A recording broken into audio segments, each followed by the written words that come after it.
Now tuning in to Earbud Media. Audio for everyone.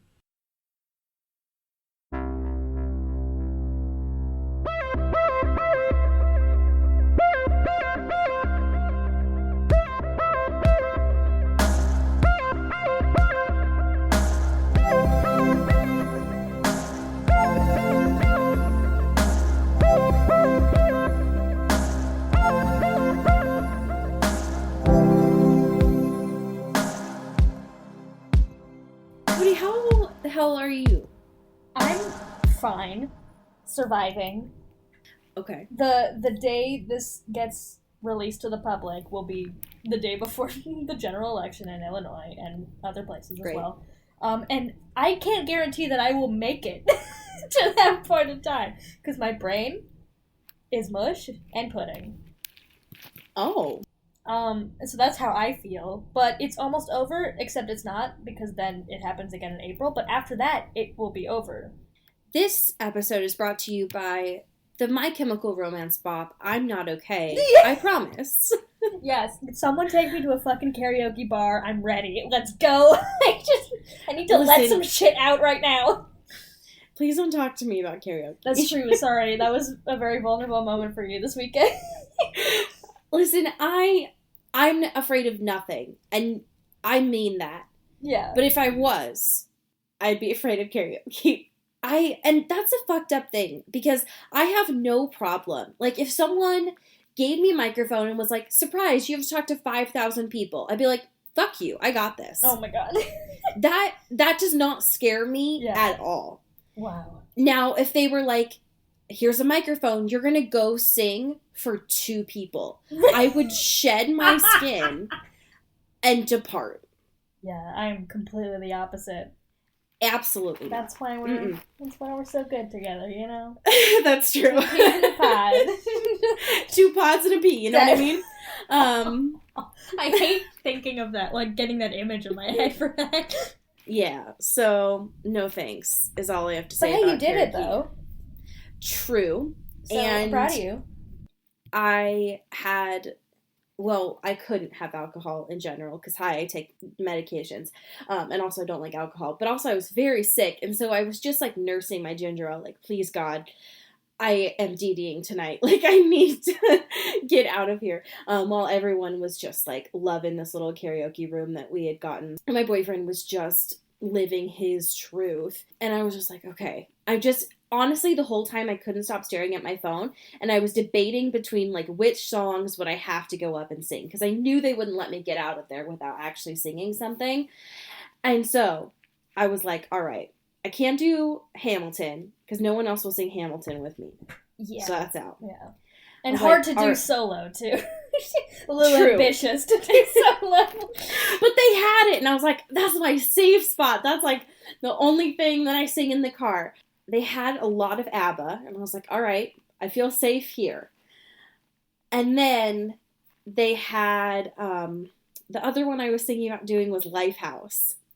Oh my gosh. They had Hanging by a Moment, and I was like, I know I could do that. This is in my repertoire. But then I ended up doing Fleetwood Mac, obviously. Yeah. It's a good choice. That's my home right there. Yeah. That's my safe space. Exactly. So, welcome to Into the Twilight. Everything that we just riffed about for the past 10 minutes is actually nothing about our show. No. But also everything. But also, yeah, I mean, that's fair. Cody and I recently posted on Twitter about, like, the real log line for our show. not the one that we tell people in an elevator, but, like, the one that you know if you listen to, like, an episode. Yeah. Which I love a lot, and it's just, you know, welcome to Into the Bi is what I'm saying, you know? Making y'all realize why you're bi since 2016. You're fucking welcome. You're welcome. Ladies and germs. We have some announcements in our little announcement corner. Oh, the fuck here yeah. To prepare, we did a little bit of spring cleaning, yeah. I would say. Did some revamping, we Marie Kondo'd our podcast and our life. Yeah, and it's all for the benefit of you all. Hell yeah. So welcome. Would you like to start sharing about some of our new Patreon perks? Sure. Let me pull up Patreon real quick. I had it open and for some reason I closed it like a fucking moron. One of your 1,000 tabs. Let's hold on. Let me count. 1, 2, 3, 4, 5, 6, 7, 8. We're at 8. I hate that. 3 of them are things for this podcast. 4 of them are for this podcast. 5, actually. All of them. Almost all of them. I think this podcast time is the time that I have the most tabs open. Because I have 3 tabs open right now for our podcast. Okay. And that's like the most that I usually have. God, I cannot relate to you less in this moment. But new Patreon stuff. We did some stuff to our Patreon. Patreon.com/IntoTheTwilight. If you are a $1 patron or $1 or more, whatever you feel, you're part of our Vamp fam. And our $1 patrons are like our fucking lifeblood. We stan our $1 patrons. They're very important, and like it means so much. Like $1 can still do so much for this podcast. Because we're kind of like running our own shit right now. True. And like $1 is great if you can spare that, you know. And I'm not gonna say like much, but you know that we have favorites. Listen. I don't have favorites. No, but if never. I did have favorites, but like the $1 patrons would be my favorite. Yeah, and if you're a $1 patron, you get access to the Patreon feed where we just post like a bunch of nonsense all the time, including polls and questions for you to answer and have a great time interacting with us in a more private space. Yeah, without all of the memes on Twitter. Sure. But some of the memes. It's like a refined little channel of our content. Yes, that's fair. Yeah. What's our $5 patrons, Allie? Yeah, so our $5 patrons is still the Alice Collins of our space. Hell yeah. And what I love about this one is for about a cup of coffee per month, what you get in this space is you still get access to the feed of the $1 patron. But every week, usually on Tuesdays or Wednesdays, I'll post on there asking for questions for our podcast, and you get first dibs for those. Priority. So if you want your name said on this show, that's the easiest way to do it. And if you want to ask us a really horrible question or make us do very bad things and say some horrible crime things, which have happened on this podcast, that's your right. You're allowed to. Yep. And we love that and appreciate it. And then every weekend, we post early episodes. So you get the early download of the podcast before it comes out on Monday mornings. Usually on Friday or Saturday, at the latest Sunday, but usually a few days early. So, like, you can brag to all the other people and be like, hey, I already listened to the episode. It's great. Thank you. Yep. So that you can get the first head start on making fan art for us. Ooh, you're welcome. Okay. What's our $10 spot? Our $10 boys are Jasper Hales. Oh. Do you ever just think about him? Oh my god. And we could think of you in that exact way. I do think about our $10 patrons. For sure. If you're $10, you get everything we have listed previously, plus a free Into the Twilight pin for your first month. They were designed by Maddie Padilla. They're cute as fuck. They're the best. They're the best. I love them. I wear them on everything. Every time I see a picture of someone wearing them, my heart sings because they're so cute. Yeah, we don't get enough pictures of them. Y'all could send more of them, so that's just your invitation. But you also get a personalized shout out at the end of the pod, which you're probably familiar with. We'll give you a fun little name, and we'll fucking hype you up, air horn you up, and it'll be great. And a new thing we're adding to this tier, get ready. We're doing bonus episodes. Finally. We've been talking about them forever and teasing them, but they're actually happening. Yes. Once a month, we're doing just a chill, relaxed, unedited, fun episode talking about things that we like. I don't know how to do that. Because we've never done that before, and that's a new territory for us. But if you have access to the polls and you're a patron, you can pick what we talk about. that poll is up now. So if you want to hear us talk about something specific, this is your chance. Yep. And all of them are things that bring me great joy. So I would love any of them. Yeah. That's very good. So what we have done is we've pared down our Patreon tiers. So this last one is, we have 4 now. And this is our last one, is $25 a month, our Esme Collins. And so you get everything that you've heard before. But in addition to your pin that you get the first month, you also get a secret gift as well. And then as well, during your first month, you get a personalized thank you video from the 2 of us, which is very cool. And then for 10 minutes every month, you get to chat with us on Skype. Who does that? What the fuck are we going to talk? I have no idea what we're talking about. Figure it out. But it'll just be a nice way that, you know, you feeling stressed, you want to chill out, we got you. We'll just shoot the shit. Whatever you want to talk about, we're here. Yeah, baby. I have no expertise, so we'll probably just chat. But let's just hang out and talk about your lives and how they're doing. And so that's it. Those are the 4 we've got. And I'm excited for new developments there. Yeah. It's very good things. We do have current events this week. Yes. And the first one, you made a very good tweet about. So I would love for you to start. So, Halsey's relevant to our podcast in possibly the first time ever. I think so, yeah. Her debut to the Into the Twilight space. Because, well, she tweeted about basically Twilight, and if she were to be in like a Twilight remake of it being gay as fuck. Yep. And the internet exploded, rightfully so. Because they were like, yes, I need this. Yes. But then she's like, no, it was a joke. But it's too late. Sorry. Yep. Halsey. You've said it. You've manifested it into the space, and now we have to make it happen. I'm sorry. Yeah. What I loved about this, so it was on Monday when she originally tweeted. She was like, quote, "I miss when vampires were cool. Can we make vampires cool again?" End quote. And so one of her followers was like, yeah, Twilight 4 featuring Halsey and Kristen Stewart, now that I would watch. And so Halsey just fucking responded being like, Twilight, but make it gay. What have we been saying this whole time? Listen, it's like, yes. Cross-stitch that, put it on a banner, put it on a billboard. That's our whole shit. Seriously. That's all I'm saying. I'm just saying, so the photo that they have on this Out Magazine article, can you not imagine her as a vampire? With that fucking smolder? She's got some big vampire energy. Okay. Some BBE for sure.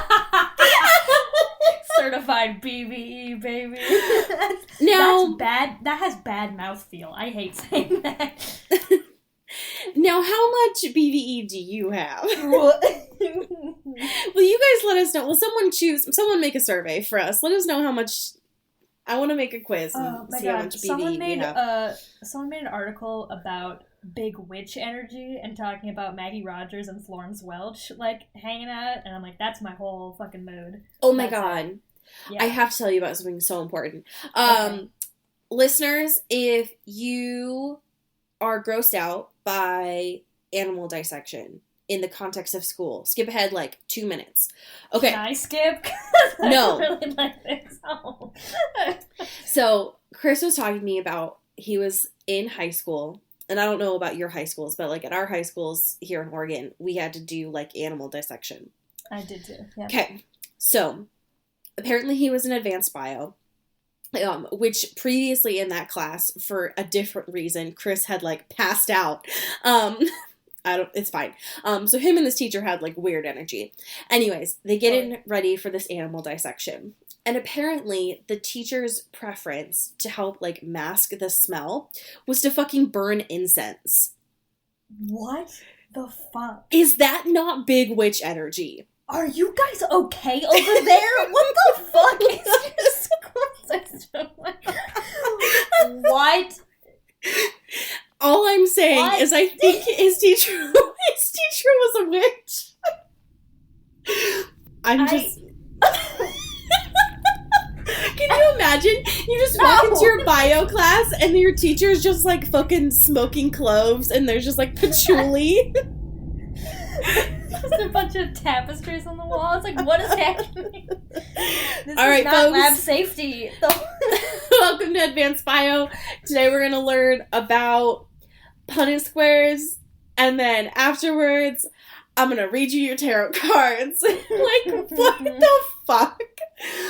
Anyways, I just thought that was buck wild. He told me that over dinner today, like it was the most normal thing, and I was like, what the fuck are you talking about? In my bio class, we had a sterile environment, like it's supposed to be. Anyways. That's bananas. Yeah, I'm going to think about it for the rest of my life, I'm pretty sure. What I also want to think about for the rest of my life is Dakota Johnson talking about her periods. Yes. What I love about this is that apparently in this interview, she's talking about how they ruin her life, which is a mood. This article comes from HelloGiggles.com, and so Dakota Johnson's talking about how this is like amazing. She's like, man, listen, periods, buck wild. My boobs, swole. It's traumatic. I don't understand it.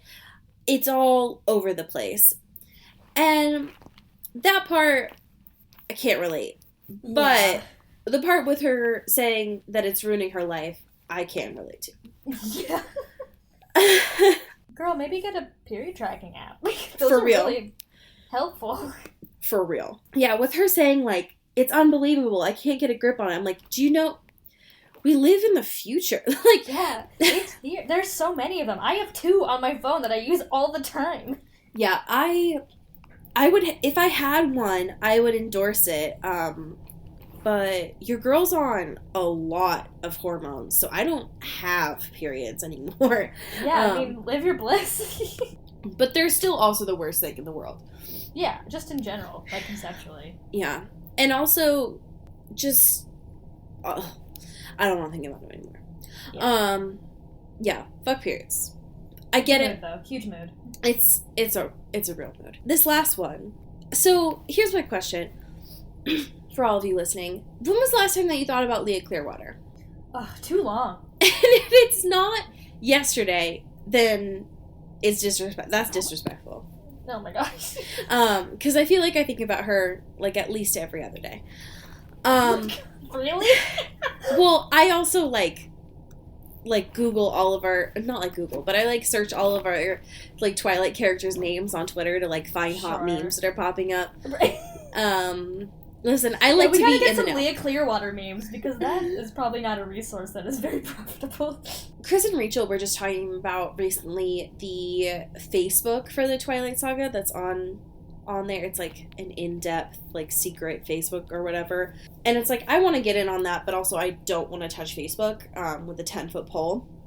Yeah, sure. Now, what I have gotten into is I just now in 2019 have gotten a Reddit account, mainly because of the fact that I have learned just recently that there is an r/curly hair, which I needed in middle school, but now I'll make penance.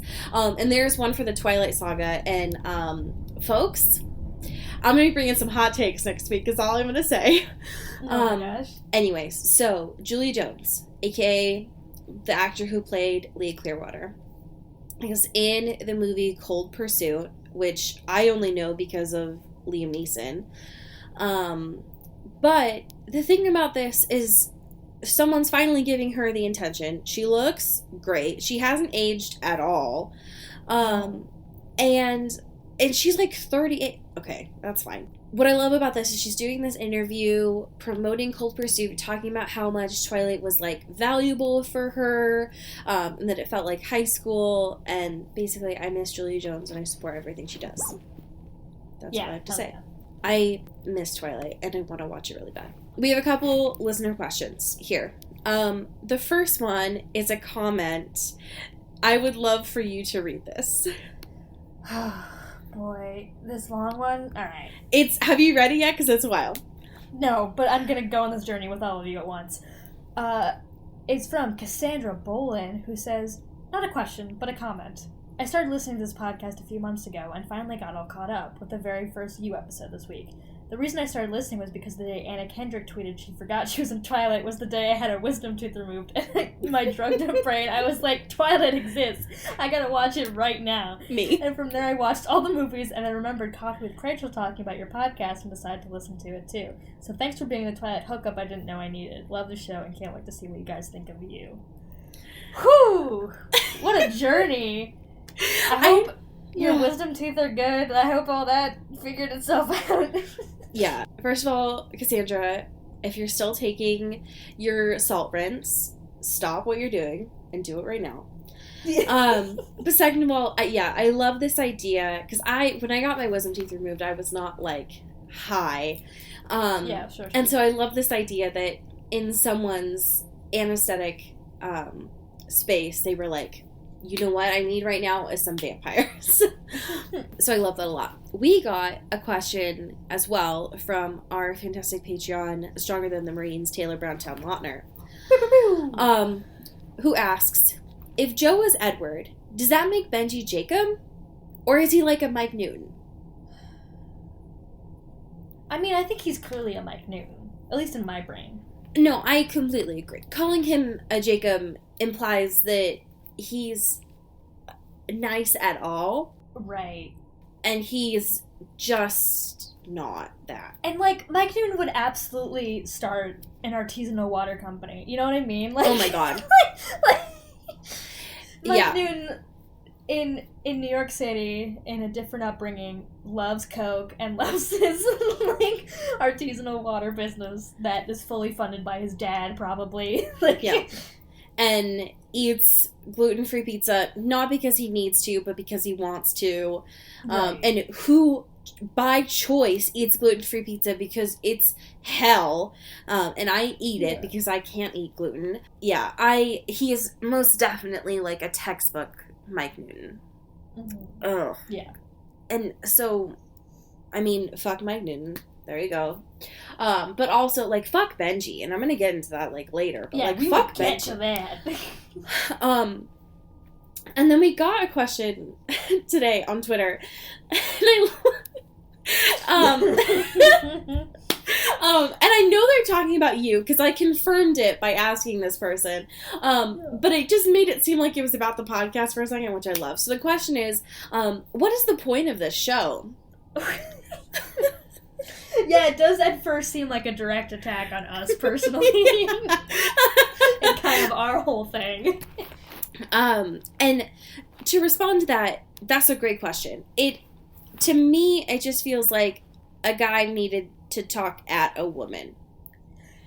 That's perfect. Like, that's exactly what it's some dude that was like, hey, I need to monologue real quick about a girl that I loved but never actually told her, so I just followed her around for months.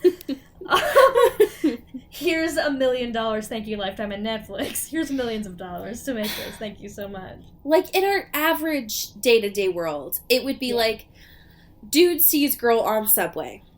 Dude then makes a month's worth of voice memos. Yeah, just, like, talking about girl, but basically just using her as a writing prompt to think about his life. Exactly. It's the guy in your MFA realized, that Twitter account realized into a real human being. True. And just, like, being, like, captain's log into his fucking voice memo. Like, day 32, I saw her get a latte, and the heart that they drew on the latte was like my own. And the warmth of it, the steam coming off, reminded me of how much love I didn't receive as a child. Right, yeah. So let me talk about that for a couple minutes. And then I thought about my dad, and how my dad is a bookstore owner and not my dad. Joe, stop talking at people that don't know you exist. You could say these things to a therapist or another human being. Even. Oh my god, yeah. Can you think about that, maybe? You can pay someone to listen to you. Right. Joe. Baby. Joe. Why is all I have to say. Before we get into this week's episode of the show, we have to pause for a second.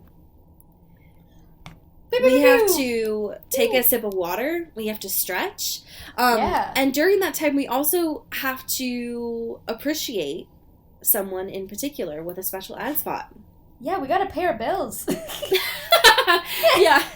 Everyone stop what you're doing. Bills. I love bills. All right, fuck you, first of all. Are these going to be called love bills now? Hey, everybody. Mario set out a new DLC. They made one change, though. They're not called bullet bills anymore. They're just called love bills. That's all. That's the only joke I've got. Yeah, very cool Nintendo humor that we're bringing to the space right Listen, now. I'm a gamer, girl, so... okay. Fucking get your Twitch hoodie out of here. Listen, I'm famous somewhere, okay? I don't know where, but I am. Okay, so we have an ad spot here to read out. I don't know where to start. Do you want to read this? Do you want me to read it? I can read it. Please Whatever. do. Please do. This one is for NATO. So it's a little nice little poem. We're gonna do a little poetry situation. Poetry corner. Yeah. Time for NATO. Happy belated birthday. I'm so proud of you, and I'm so honored to have called you my best friend these last 5 years. I hope 24 for you is filled with McFlurries, cat cuddles, especially from Pumpkin, and a ton of great job opportunities post-grad school. Thank you for introducing me to so many good podcasts, including, but not limited to, Into the Twilight. I love you so much, and please remember to always wear your titty on your sleeve. Love, Table. I'm not gonna lie to you. I didn't read the whole thing before I started, and that line crept up on me real quick. Okay, please wear your titty on your sleeve is my new motto for this year. I don't care that it's almost 3 months into this year. Fuck all of you. I don't... Wait.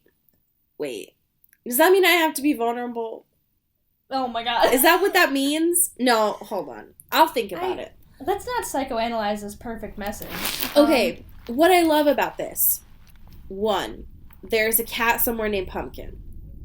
Yeah, huge fan of that. 2, I love the idea that this space is going to hopefully become a space where friends shout each other out for loving trashy stuff together. Yeah. And that makes my heart grow just a little bit bigger. Oh my god. Because it's already so big. But it can't possibly get bigger. But that... And also, we gotta thank NATO for bringing Taylor Brown into this space. Yeah, NATO, thanks for doing the good work. Her. Thank you for bringing Braver Than the Marines. Yeah. Thanks for doing bringing so our unpaid intern into this space. Thanks for enlisting her. NATO, that is Into the Twilight. NATO, thank you for having such an appropriately military name. Because I think you are the Marines, actually. Yeah. Yep. Damn. Wow. I love that. Thank you. Thank you, everyone involved in this message. Okay. So this shitty episode. Yes. Titled, The Last Nice Guy I Met in New York. Hey, you ever want to meet a nice guy? Allie, don't you know that nice guys finish last? Duh. That's feminism 101. Duh. The fucked up thing about what you just said is my acid reflux kicked in just in time for you to say that, so a little bit of bile did just creep up my throat. And I feel like that was my body's response to hearing nice guy said that way. This episode was written by Sarah Gamble, who last week I went on and on about. And if you don't remember, just keep in mind a lens of white feminism, basically. Right, for sure. Sarah Gamble is exactly what I think about when I think of faux progressive white feminism. Yeah. In TV. If you could describe this episode in one sentence, what would it be? Oh no. Joe accidentally kidnaps someone and doesn't know how to kidnap a person. Discuss. Here are the effects of that. Yes. That one is very close to what I was thinking of, which is, I think this is another episode about edging. Sure. Because Joe is like, he's like almost there, but he doesn't know how to finish. Yeah, yes. Like, it's like he got really tired reading, the, like, how to do a murder WikiHow. Yeah. But he clicked off, like, right before the part where it's like, do it. Like, hey. I got all the steps. Everything's perfect. It's beautiful. Oh, he's still conscious, and he's just trapped in this glass cage? What do I do from here? He has all of his, like, murder mise en place, but he can't, like, assemble. No. He wouldn't be good on Chopped. So, a couple of things. Okay, here's my question for you then. What is the most fucked up thing that happened in this episode? Because there's so many. How do you fucking count? I don't. I learned it from a vampire on Sesame Street, so. Who could also get it? So why stop? I've questioned your taste before, but now I really have to, like... Think about the charisma! No, He has more charisma than Joe, let's be honest. This is not a metric in which you're examining. Get it, miss. No. All I'm saying. I think probably the worst thing was the teacher thing, in my mind. That was the ickiest thing. Professor Pervy. Professor Pervy, as he's known in the lore. His professional name on his business card. His God-given name. on the fucking website. Yeah, that shit was rough. Because we're obviously feeding into this narrative that he wants to fuck Beck, and that's something that Joe is like, this dude is so handsy and wants to fuck you or whatever. And this girl's just trying to, like, get her coin and make sure she can still live in the place she can live in. Exactly. And do her schooling. And not fuck her teacher or fuck the adult in the situation here. Yeah. And then I love that she's not the adult.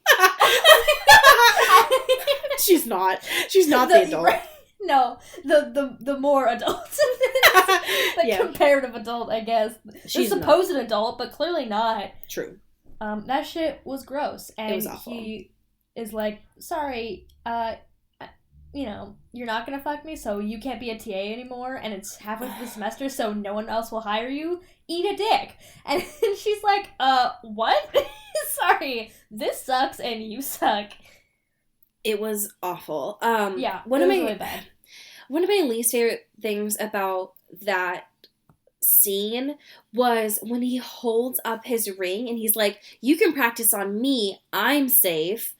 As if someone who is married or in a committed relationship has never cheated before. Right, come on. It was, that was gross, especially because it did not feel subversive enough in regards to the current climate. That's just, like, literally what happens. So, the only thing they try to do to be like, oh, but don't you understand? It's woke. Is the fact that her power move of trying to get out of this and get her job back or whatever is to basically blackmail him and come out with a tweet with all these other women that have also had allegations against this dude. Right. Which, like, sure, a fair and reasonable and relatable and relevant point, right? But it's just so, like, regressive, and it feels very, like, hokey. Mm-hmm. And it feels that her just being like, well, I could fit all of this shit in a tweet, so I can ruin your life in this one tweet. And it, like, doesn't really seem like there's care for the actual people involved and just her trying to get her job back. You know what I mean? Exactly. Yeah, it definitely did not feel like I'm doing this for the purpose of justice in this space. Right. Yeah. It just felt like I need a job, which, listen, I get. But also, I get it. That did not seem like what the writers wanted it to come and off it also, as. if it was a truly moralistic thing, in addition to getting her job, she could have just came forward herself, too, which, again, is a very vulnerable position to be in, for sure. But if you're planning on doing that already, bringing all these other people into it makes it, like, I don't know, it shifts the dynamic of it a lot more. Mm-hmm. Whereas if you come out first and have this whole thing, and then you find all these other people that are also corroborating the story and having their own stories, you know, it's a different power shift than just being like, fuck you, here's like 7 women plus myself, and we're gonna ruin your life, bitch. Yes. This was supposed to be set in, like, a couple years ago, I think. Yeah. And all I could think about was, like, how did she find these people? Like, is he that much of a trash bag that, like, he stays within his department? Or did she just go on, like, is Yik Yak still a thing? I hope not. Me either. But she just goes on, like, the fucking college Facebook forum and is like, yo, what do you know about this person? Anyways, yeah, that was fucked up. Other fucked up things about this episode is that Benji just killed somebody in his past. So, like, super casual. But we find out in some of the multiple glass box scenes that Joe has with Benji, which he's supposed to be, like, working during this time, I guess. Mm-hmm. It's hard to tell because it's in, like, there's no way to see what time it is. But for most of these, it seems like it's either, like, during work or after work or something. But we find out that Joe is doing a lot of, like, bullshit things with him. Because at first, like, Benji doesn't remember who he is. And then he remembers. And so one of the things I think Joe does is the quizzing him on every, like, book that he's read. Yeah. And so he's like, he shows, like, On the Road. He's like, did you read this? And Benji's like, duh. And he's like, okay, well, name 3 of these other authors' albums. And he's like, you have me in a box. Where does Cormac McCarthy live, you fucking poser? So it felt awful. He also gives him Coke for his phone. Because one of the other through lines of this episode is that, like, Joe did this to make Beck pay attention to him, but then Beck is only paying attention to Benji being gone. Right, because she's concerned about this dude that she knows is missing. Yeah. And he's like, I thought I settled this. I don't understand why you're still obsessed with Benji when I'm right here, Beck. This person just straight up ghosted, and you're concerned about him. I don't understand why. Why would you want to know where he is when I'm here? Why do you have basic empathy? I don't understand. What is that? Who is she? What? Who? Oops. And then we also find out, so he, like, does these escalating scenes, but then the last one, where Benji's like, final straw, like, the food isn't doing it, the Coke isn't doing it, we still don't know if Benji's peed in these past couple days or not, is giving over the tape, right? So, like, the USB or whatever, to find out about this party where he was drunk, so were his friends, and they just straight up killed a man at their kickback. Super casual party. Super casual kickback murder. Fellas, you ever been to a party? You just kill someone. Just guys being dudes. You know what I mean? Am I right? Oh my god. Am I right? And the thing about it too was I almost said the film. The video was, like, filmed from Benji's perspective, showing that, to Joe's mind anyways, that he was the most, like, okay with the scenario. Because, like, he could have stopped it. Whatever. Mm-hmm. So that was an important piece to know about. Other things that happened in this. So Paco's still here. There's still a lot happening with, like, his mom and the fighting next door. And so Joe kind of pseudo taking him under his wing. one of the scenes that happened with him in this episode that I found interesting is that, like, first off, he's reading, like, this knockoff Twilight book. Yeah! I have it in my notes. I'm like, is Paco reading Twilight? And they just couldn't get the rights for Twilight. Because he's like, he's like, what are you reading, Paco? He's like, yeah, I'm reading this book that all the, like, girls in my class told me to read. It's about werewolves, but it's more about love than it's about wolves, like werewolves. And I'm like, this is Twilight. This is Twilight. He's reading Twilight is what's happening here. I hope Paco. I wish there was another cut where Paco was like, "Fuck your old books, old man. I love Twilight." Fuck your books, old man. I want to play my Nintendo Switch. No, fuck your stupid books. I love Twilight and werewolf love. I feel like Joe would be the kind of person in his bookstore to be like, no, we don't have Wi-Fi, actually. And actually, you can't have your electronics in this space. Oh my This God. this needs to be you need to be unplugged in here, actually. Oh my God. I'm skipping around totally. But in the beginning where they're like planning their date in the bookstore, they're just macking on each other. Yeah. I think is that their first kiss? Okay, yeah, so Let's talk. Yeah. So their first kiss happens after Professor Purvey, when she does the blackmail and she brings him the donut. Yeah, and she has a bad day, and she's like, I just gotta go to my boy. And just give him a fucking glazed donut. And a smooch in the middle of the bookstore where people are still shopping. Yes. Now, I will give them credit because Joe did one of the things that I love when people do in shows or like movies or books or whatever, which is like when the person who initiates the kiss like kisses and then pulls away, and then the kisser is like, I'm not done yet. And I was like, okay, bye. Yeah, it was pretty good. It was good. I was like, Penn, first of all, like, you don't need to do anything more here. Like, and you're not doing anything more than just like being a pretty boy. But you showed me just an amuse bouche of sexy there, and I was like, that's disrespectful to me personally. Yeah, no, that was a good move. For sure. Yeah, we're kind of skipping all over the place, which is fine. Another thing that I wanted to mention about Joe and Paco, because Joe does a lot of like book references throughout that's like his thing. And in case you forgot, Joe loves to read. And in case you didn't know, Joe's only personality is books and stalking. True. He gives Paco a book, and it seemed like he gives Paco a new book each week that's like thematically relevant. And this week's was him giving him a copy of Frankenstein, where, and I can't believe he says this, he's like, quote, "It's about a monster that's not really a monster."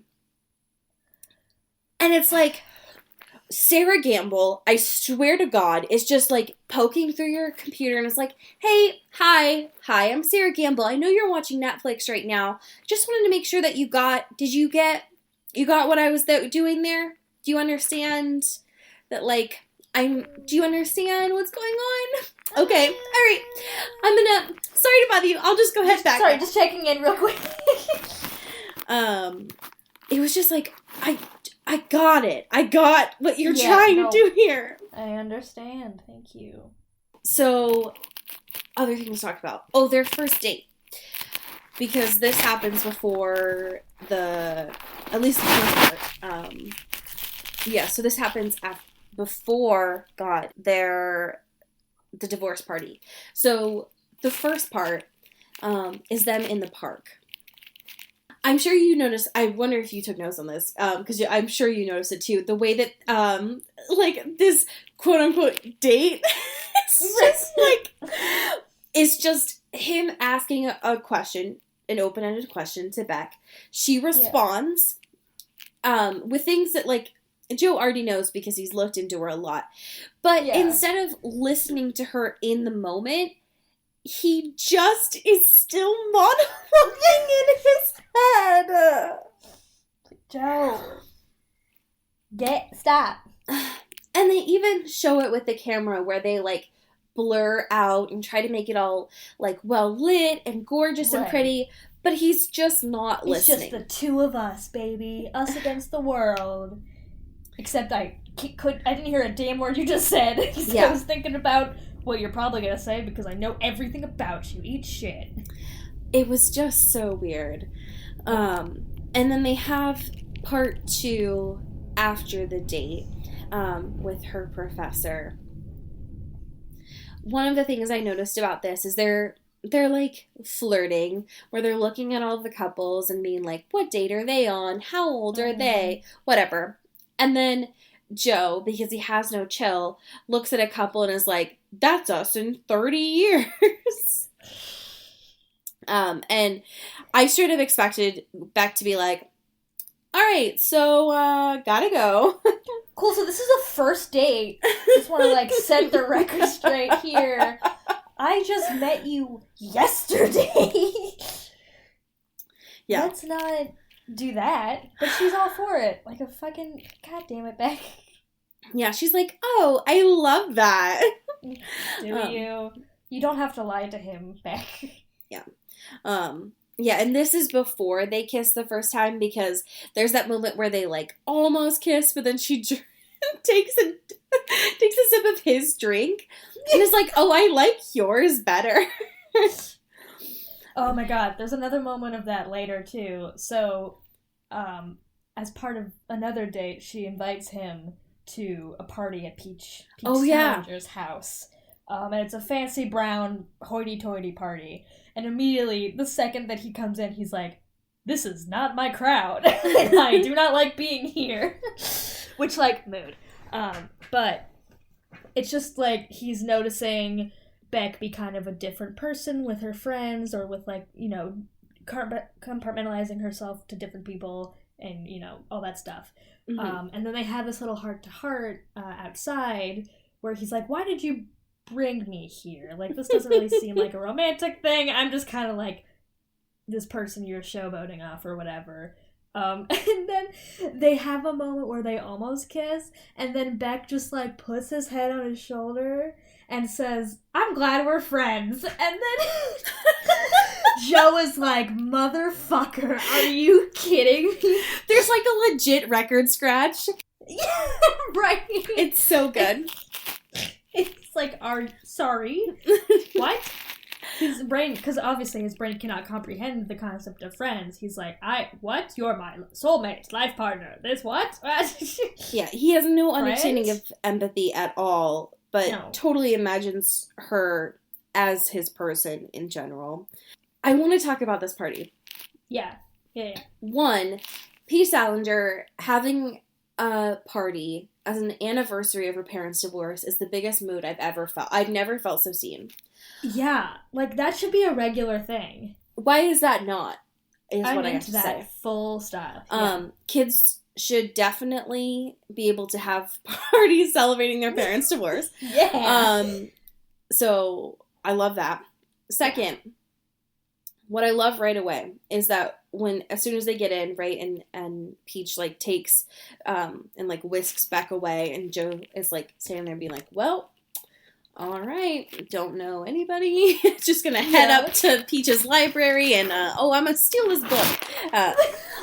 Just get some good books. I'm just gonna go shopping. The other thing I love about this is that Peach will not call Joe Joe. She will only call him Joseph. He's like, it's Joe. You can just say Joe. He's like, so Joseph. And we don't understand where you are. You can't just be Joe. I love that so much. He hates it. And she hates him. And it's just... I hope she called Benji Benjamin. It's gotta be, right? It's gotta be. Yeah. Fucking Joe. Oh, Jesus Christ. The last thing I want to talk about here is that at the party, Joe actually knows someone. And it's, well, at least someone knows Joe. And it's this woman who apparently knew his ex, Candace. And he goes on this thing, being like, oh yeah, I can't believe it didn't work out with Candace. Apparently, she just really wanted to be with that dude in Italy. Here's the thing. During this whole episode, he keeps being like, Beck, I can't wait until we're comfortable. Someday I'll tell you about Candace and how it all went down. Like, he fucking killed her, right? I think that is where they're going with this, because the way that they're talking about it, especially in that interaction too, is that he's like, oh man, such a bummer that she was like, wanted to be with that dude and went to Italy, right? Which again, way too much information for a casual conversation you're having with someone you do not know. Yep. About your ex relationship, which seems like a huge defense and an alibi. And also, when she responds, she's like, yeah, but it's weird, huh, that like she just went off the face of the earth and nobody's heard from her since. Yep. Weird, huh? And he's like, cool. Got a blast. and then Beck's like, oh, my Uber's outside, gotta go. Oh my god. Yeah, so, yeah.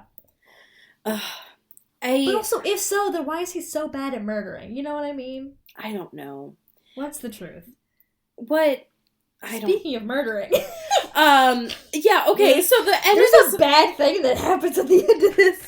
Yeah, so the end of this episode, so the one other interaction I forgot to talk about was the fucking soda interaction. Oh, God, it's where perfect. he just hands all the solo cups and is like, which one is yours? That's the only way I can let you out.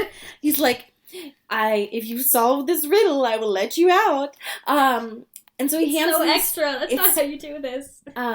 He like hands these 3 solo cups and is like, which one's your soda? And Benji's like, fuck you, none of these are my sodas, they all taste like shit. And Joe's like, they're all yours, asshole. But during all this, when Benji was asking for food from Joe, he was like, cool. Well, one, I want to go out and get my own food, but if you're going to have to do this, Coke first, then anything without peanuts. Yeah. Okay. So at the end... Major no peanuts. Yeah, he's like, I'm allergic to peanuts. And Joe's like... I will die. Okay. I'm just gonna save that one right here. Noted. And put so it in the filing cabinet. So at the fucking end of this episode, he's like, if you solve this riddle, you'll get out. And that's what he does is like, to unlock his phone. Mm-hmm. And it's like the password from another girl, and they're all this. She's like, Becky doesn't love you, rawr. And he fucking kills Benji because he's allergic to there was like peanuts. Yeah, he like gives him a latte. That he's like, all right, listen, I know we got on the wrong foot earlier. There's a little bit of a beef between us. You're trapped in a cage that I put you in. Let's just be dudes. You're also in love with the woman that I am in love with. Let's just figure it out. So he gives us his fancy latte. And he's like, oh, it's everything you want, man. It's great. And he's like, hell yeah. Fucking love a latte. Fuck yeah. And he fucking downs that shit. And then he loses his goddamn mind because Joe put, like, peanut oil in it or something. Mm-hmm. Or peanut syrup or something. And he fucking has a reaction and dies. Yeah. And Joe's justification was like, well, Beck, he's lied about everything else. And I was like, yo. And, like, you know how people lie about allergens and how they're all fake, right? Fuck you. I was so pissed. It's so stupid. And the way that they show his anaphylactic shock is terrifying. Yeah. Because he just dies in the in a very cruel way. It's gruesome. The guy who plays Benji is a very good actor, because goddamn. But yeah, so that's just how it ends. It's him being like, whoa, I guess I have a body now. Yeah, what? And so I guess that's just, like, where episode 3 is gonna take off, is, like, well, one, he didn't know how to kill, but now that he has, does he know how to dispose of a body? Absolutely not. I hope the next episode is him just, like, with fun, like, cartoon music being, like, lugging around a body across New York City, trying to get rid of it. I hope it's just, like, the way that most people do with, like, their mail. He's like, I'll deal with that later. That's not a today job. That's later. That's later me's problem. Yeah, I can just push that off to tomorrow. I'll just hit snooze on that. I honestly don't know, but we'll find out next week. That's for sure. Woo! We have a new member of our $10 Patreon family. Pew, pew, pew, pew. And you go this week. You go first. Sure. Shout out to Marie Mooney. Bam, bam, bam. Named after Mr. Mooney of the bookshop. Not Mad-Eye Mooney. No. But also, I mean, whatever. Maybe, holy shit, maybe they're the same. Oh my god. Okay, shout out to Sophia Salinger. Ow! I love this alliteration that we've got going on here. It's really good. Shout out to Taylor Browntown Lautner. Stronger than Braver the Marines. than the Marines. Braver and stronger. She could fight every one of them. No question. I hope one day Taylor puts that on, like, a resume. Like, endorsed. Yeah. Braver than the Marines. That's our testimonial for you to use on your website. Yep. Shout out to Katie Weber. Thank you so much. Pew, pew. Shout out to Simon motherfucking Steele. Holy shit. Let's go. Oh my god. Hell yeah. $25 sponsor. It was a supportive fight. Am I right, ladies? Am I right? Do you ever just want to fight someone out of love?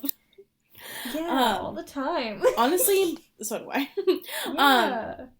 So, I have a fan fiction for you this week. Thank you so much. What if one day I was just like, nope, I'm gonna read you my own poetry. I would love that. No, fucking Here's my fucking Twilight poetry. Here's my Twilight haiku. No, this week is from Taylor Browntown Lautner, our unpaid intern.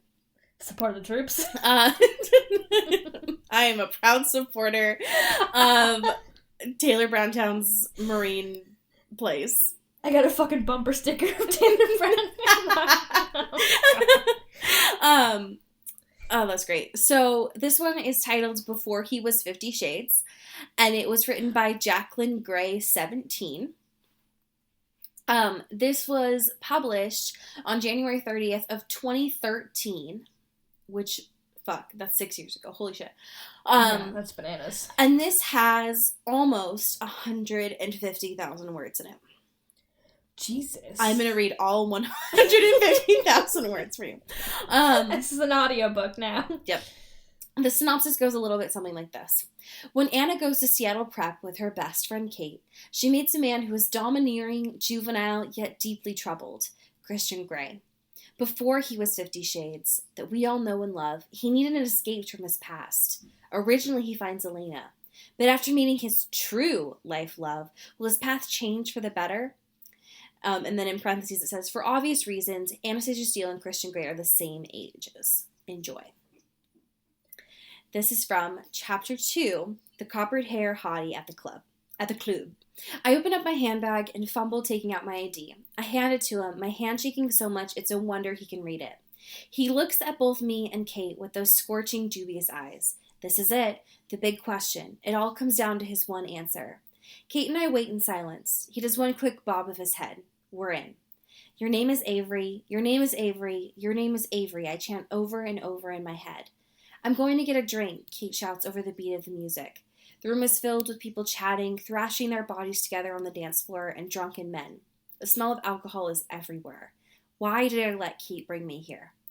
I nod to Kate, who points at the near spot that we're in now and mouths the words 1 a.m. and dances her way through the crowd. I sit down at the nearest stool. I finally flag down the bartender. How much is a Coke? I basically scream at him through the music. That would be $4.99, miss. Holy crap, $5 for a Coke? I smile and reach for my purse. A hand cups my shoulder, willing me to stop what I'm doing. I look up at a tall, lean man with tousled copper hair. He can't be as old as I am. His face is perfect. Straight nose, broad jaw, full lips, and, whoa, smoldering gray eyes. He's smirking, no doubt at my expression. Put it on my tab, Clark, he smoothly says to the bartender, but he doesn't take his eyes off mine. He's wearing black jeans and a white shirt. Now his expression is almost angry. Why? I haven't seen you here before. It's a dangerous place for a 15-year-old girl. Shit, I'm caught. What do I even say? Sorry? I just stare at him, embarrassed. I can feel my cheeks fill up with blood. I'm sure I'm as red as Kate's car. Most people here are underage. He reassures me, seeing my expression. Do you have a name? He smirks a cocky grin at me. Avery, I say automatically.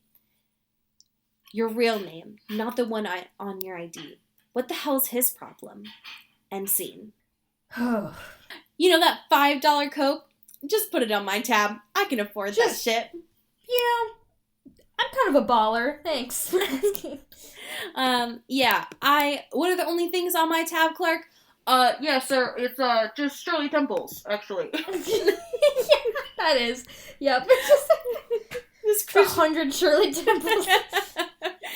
Comes out to, about $6, actually. I think I can manage that. Thank you so much, bartender. Have a good night. And it's just all in, like, fucking quarters. A tiny, like, a coin purse that you're just fishing out of. Throwing it. I love it. Oh my god. Well, as we say in Seattle. Get bit. And get whipped. Ooh! This is an Earbud Media production. You can find us on Twitter at Earbud Media and listen to the rest of our shows. You can find this show on Twitter at Into the Twilight, as well as intothetwilight.show. You can send us an email at intothetwilightshow@gmail.com. You can also become a sponsor of the show or buy some merch at intothetwilight.bigcartel.com. Our art is done by Maddie Padilla, who you can find at YourGhostHost44 on Instagram, and our music is done by Eli Krause, you can find at EliSauerKrause and KrauseFilms.com. The intro and outro is by KB Smith, you can find at KB__Smith on Twitter. You can find Allie on Twitter at Into Wild Places, and you can find me at Dyke Discourse. You've been listening to Earbud Media Production. Earbud Media. Audio for everyone.